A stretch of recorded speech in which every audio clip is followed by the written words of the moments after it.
اور ہمارے نزدیک کتنی ہے؟ 3 رکعتیں ہیں. اسی لیے بعض محدثین کرام نے اس کی تطبیق میں یہ بات بیان کی. ارشاد فرماتے ہیں کہ نہیں، 6 رکعتیں حضور نے تہجد پڑھی اور 3 رکعتیں وتر پڑھی ہیں. تو تہجد میں کبھی حضور 4 کبھی 6 بھی پڑھے ہوئے ہیں، کبھی 8 بھی پڑھے ہوئے ہیں. بات سمجھ میں آ گئی آپ لوگوں کو؟ اس کے بعد پھر دیکھیے کافی دور تک یہ بحثیں چلی گئی ہیں. امام ابو داؤد نے پھر ایک اور حدیث نقل کی، اس میں بھی یہی ہے کہ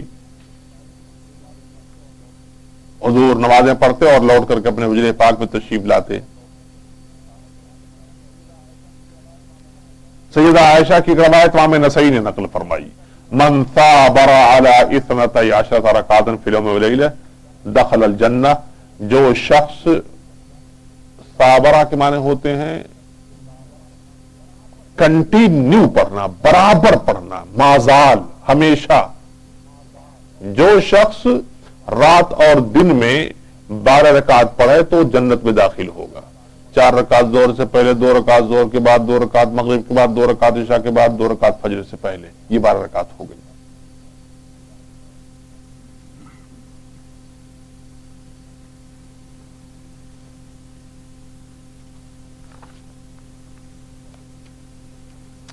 تقریباً 20-25 حدیثیں اس طرح کی نقل کی گئی ہیں. امام بخاری، امام نسائی اور امام ترمذی وغیرہ سب نے اس کو نقل کیا ہے. اور ابن عمر کی روایت، حضرت عائشہ کی، حضرت ام حبیبہ کی، حضرت ابو ہریرہ کی ایک روایت بھی اسی طرح کی نقل کی گئی ہے. عن ابی ہریرہ رضی اللہ تعالیٰ عنہ قال من صلی فی یوم 12 رکعۃ سوى الفریضۃ من اللہ بیتا فی الجنہ. جو شخص فرض کے علاوہ، جملے پر غور، جو شخص فرض کے علاوہ 12 رکعت پڑھے تو اللہ تعالیٰ اس کا جنت میں گھر بنائے گا. گن لیجیے.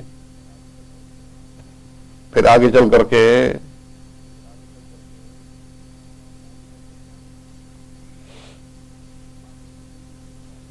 امام ترمذی نے اس میں بھی کئی لوگوں کے اقوال نقل کیے ہیں. یہ بحث مجموعی حیثیت سے تھی کہ سارے محدثین جتنا ذکر کیا ہم نے، ان سب حضرات نے یہ بیان کیا کہ فرائض کے علاوہ 12 رکعات یہ پڑھنا بہت ثواب کا کام ہے. اور اس لیے کہ من ثابرہ، جو مداومت کرے اس کے اوپر، تو اس مداومت کی وجہ سے جو ہمیشہ پڑھی جاتی ہے، ہمیشگی کرے، اس وجہ سے یہ سنن موقدہ ہو گئی ہے. لہذا سنت موقدہ چھوڑنے والا مجرم ہے، گنہگار ہے. اور اگر اس کی عادت بنا لے تو آپ کو معلوم ہونا چاہیے قاضی شرع اس کو سزا بھی دے سکتا ہے. قاضی اسلام اس کو سزا بھی دے سکتا ہے، اس لیے کہ وہ ایک ایسا عمل جس کو اللہ کے رسول صلی اللہ علیہ وسلم نے مداومت کے ساتھ کیا ہے، کنٹینیو کیا ہے، اس کی تخفیف کر رہا ہے، اس کو ہلکا جان رہا ہے، ہلکا بنا رہا ہے. حضور کے کسی ایسے عمل کو ہلکا بنانا یہ ایمان کی دلیل تو نہیں ہو سکتی ہے. یہ کھوٹ ہے دل کے اندر جب یہ اس قسم کی باتیں کرتے ہیں. اللہ ان کے فتنوں سے بچائے مسلمانوں کو. تو اب اتنی یہ روایت تو دماغ میں رہے گی کہ حضور نے ارشاد فرمایا کہ جو شخص 12 رکعتیں فرض کے علاوہ رات اور دن میں ملا کر کے پڑھے تو اللہ تعالیٰ اس کا گھر جنت میں بنائے گا. یہ میں نے تقریباً 8 صفحات کا خلاصہ آپ کے سامنے بیان کر دیا، ایک حدیث پاک خالی بس. اس کی روایتیں مختلف طریقے سے آئی ہوئی ہیں. یہ روایت امام بخاری نے بھی نقل کی ہے، امام مسلم نے بھی. صحاح ستہ جس کو کہتے ہیں 6 کتابیں جن پر ناز ہے، بخاری شریف، مسلم شریف، ترمذی شریف، نسائی شریف، ابو داؤد شریف، ابن ماجہ شریف، یہ سب میں نقل کی گئی ہے حدیث۔ اب آئیے الگ الگ ٹائموں کے حوالے سے، اس لیے کہ یہ بحث جو مجموعی حیثیت سے تھی، اب آئیے فجر کے تعلق سے خاص ملاحظہ فرمائے۔ پہلے امام بخاری روایت نقل کرتے ہیں حضرت عائشہ کی، قالت صلی النبی صلی اللہ علیہ وسلم العشاء ثم صلى 8 ركعات وركعتين جالسا وركعتين بين النداءين ولم يكن يدعوهما ابدا۔ اللہ کے رسول صلی اللہ علیہ وسلم رات کو 8 رکعات پڑھتے تھے۔ یہ تہجد والی بات آئی، تہجد والی بات آ گئی۔ حضور رات کو 8 رکعات پڑھتے تھے، وَرَكَعَتَيْنِ جَالِسًا، اور 2 رکعات پھر بیٹھ کے پڑھتے تھے۔ تہجد حضور پر فرض، امتیوں پر فرض نہیں ہے، لیکن تہجد پڑھنے والے کو ثواب بہت ملتا ہے۔ تہجد پڑھنے والے کو بہت ملتا ہے، اور اس کی سب سے بڑی خوبی یہ ہے کہ جو شخص تہجد کا عادی ہوگا نا، اس کا چہرہ بتا دیتا ہے کہ یہ بندہ اللہ کا پرہیزگار بندہ ہے، اس کا چہرہ بتا دیتا ہے۔ ہم نے دیکھا ہے ان اللہ والوں کو جو تہجد کی خاص طور سے رعایت کیا کرتے ہیں، تو وہ ان کے چہرے پر عجیب قسم کا حسن محسوس ہوتا ہے، جی ملاحت اور صباحت ان کے چہرے پر نظر آتی۔ اس لیے تہجد پڑھنے کی اگر عادت پڑ جائے تو اللہ تعالیٰ توفیق حسن ہم سب کو بھی عطا فرمائے۔ پھر کہتے ہیں وَرَكَعَتَيْنِ بَيْنَ النِّدَاءَيْنِ، 8 رکعت تہجد پڑھی، اس کے بعد 2 رکعت اور پڑھی حضور نے۔ کہتے ہیں اس کے بعد پھر حضور 2 رکعت اور پڑھتے دونوں نداؤں کے درمیان، یعنی آذان اور اقامت کے درمیان۔ حضرت بلال حبشی رضی اللہ تعالیٰ عنہ اذان پڑھتے، اس کے بعد پھر حضور 2 رکعت پڑھتے، اس کے بعد اقامت پڑھی جاتی، اس کے بیچ میں حضور 2 رکعت پڑھا کرتے تھے۔ کہتے ہیں وَلَمْ يَكُنْ يَدْعُوهُمَا أَبَدًا، حضور نے اس کو کبھی نہیں چھوڑا۔ گویا کہ فجر کی 2 رکعت کی سنتیں یہ حضور نے ابدا کبھی بھی نہیں چھوڑا ہے۔ یہی وجہ ہے کہ تمام سنت موقدہ میں سب سے زیادہ قوی فجر کی سنت ہے، اور اس کے بعد پھر ظہر کے پہلے والی 4 رکعت والی سنت ہے، یہ مرتبہ۔